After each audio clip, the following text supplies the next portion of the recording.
Hi friends, வணக்கம். நம்ம இப்போ பார்க்குற தாவரம் சேப்பங்கிழங்கு செடி அப்படிங்கிறது. இந்த சேப்பங்கிழங்கு செடி இவ்வளவோ அழகாக இருக்குது பாருங்கள். இந்த சேப்பங்கிழங்கு செடியோட தாவரவியல் பெயர் கொலகேஷியா எஸ்குலேண்டா. இதனோட ஃபேமிலி அரேசி ஃபேமிலி. இதனோட காமன் நேம் பேர் எலிஃபண்ட் இயர். ஏன்னா இதனோட இலைகள் எலிஃபண்ட்டுக்கு காது, யானையோட காது இருக்கிறது போல் இருக்குது பார்த்திங்களா. அதனால தான் இந்த பிளான்ட்டுக்கு அந்த பேர் வந்துச்சு. இந்த பிளான்ட் ரொம்ப பெனிஃபிட் உள்ள பிளான்ட்டு. இதனோட இலைகள் பச்சை பசைலன அழகாக இருக்குது. இதனோட இலைகளும் தண்டுகளும் உணவாக பயன்படுகிறது. இதனோட இலையில் விட்டமின் சி அதிகமாக இருக்குது. இதில் ஆன்டி ஆக்சிடென்ட்டும் இருக்கிறதுனால சிறந்த மருத்துவ குணம் உடைய இலைகள் அப்படின்னு சொல்கிறோம்.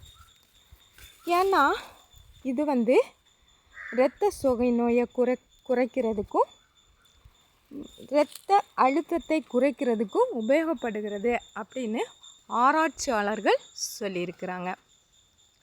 அந்த இலைகளை நம்ம பறித்து சூப்பு போல் பருப்பு கூடால சேர்த்து தயாரித்து சாப்பிடலாம் அப்படின்னு சொல்கிறாங்க. நம்மவும் சாப்பிட்டு பார்க்கலாம்.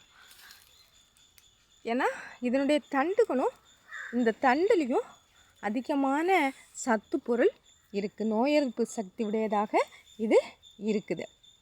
அப்புறம் இதனுடைய கிழங்கு இதனுடைய இதோ இருக்கக்கூடிய அதனுடைய அடிப்பகுதியில் இருக்கக்கூடிய தண்டு பகுதியிலேருந்து கிழங்குகள் தோன்றும்.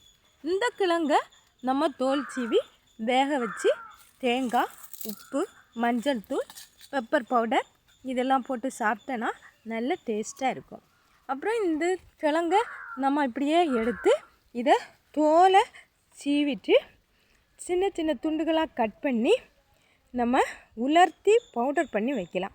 இந்த பவுடர் எதுக்கு உபயோகப்படுதுன்னா, நம்ம சாம்பார் தயாரிக்கும் போது அந்த சாம்பார் கடைசியில் நம்ம தாளித்து இறக்குறோம்ல, அப்போ இதில் கொஞ்சம் அந்த பவுடரை அப்படியே நம்ம அது சாம்பாருக்குள்ளால் போட்டு அப்படியே கிளறி எடுத்தோன்னா சாம்பாரும் நல்ல கட்டியாக நல்ல டேஸ்ட்டாகவும் இருக்கும். நீங்களும் ட்ரை பண்ணி பாருங்கள். அப்புறமா இந்த கிழங்குல விட்டமின் இ அதிகமாக இருக்குது. இது சருமத்தை பளபளப்பாக வச்சுருக்கிறதுக்கு உபயோகப்படுகிறது. இனி என்னென்னா, இதில் பீட்டா கரோட்டின் அப்படிங்கிற சத்து பொருள் இருக்குது மற்றும் ஆன்டி ஆக்சிடென்ட்டும் இருக்குது. இந்த பீட்டா கரோட்டின் என்ன செய்யுதுன்னா, நம்ம கண்ணில் இருக்கக்கூடிய இந்த கேட்ராக் அப்படின்னு சொல்கிறேன்ல, அதில் இருக்கக்கூடிய கேட்ராக்கு ஆரம்ப நிலையிலே நம்ம இந்த கிழங்கு அதிகமாக யூஸ் பண்ணேன்னா அதையும் கொஞ்சம் கொஞ்சமாக குறைக்கும் அப்படின்னு ஆராய்ச்சியாளர்கள் சொல்கிறாங்க. இந்த கிழங்கு நம்ம தோல் சீவும்போது ஏன் கை அரிப்பு ஏற்படுது அப்படின்னு உங்களுக்கு தெரியுமா? இதை சொல்கிறேன். இதில் என்ன இருக்குன்னா, கால்சியம் ஆக்சலேட் கிறிஸ்டல் அதிகமாக இருக்குது. இந்த கால்சியம் ஆக்சலேட்டு கிறிஸ்டல் அரிப்புத்தன்மை உடையது. அதனால் இந்த கிழங்குகளை தோல் சீவுறதுக்கு முன்னால் நம்ம என்ன பண்ணணும்னா, கொஞ்சம் லெமன் ஜூஸை கையில் தேய்ச்சி வச்சுட்டேன்னா அந்த அரிப்பு இருக்காது.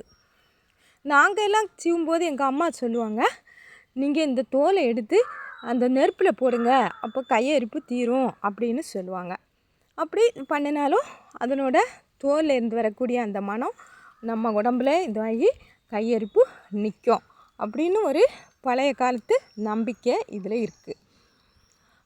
அதனால் நீங்களும் இந்த பிளான்ட்டை பயன்படுத்துங்க, பயன்பெறுங்க. தேங்க்ஸ்.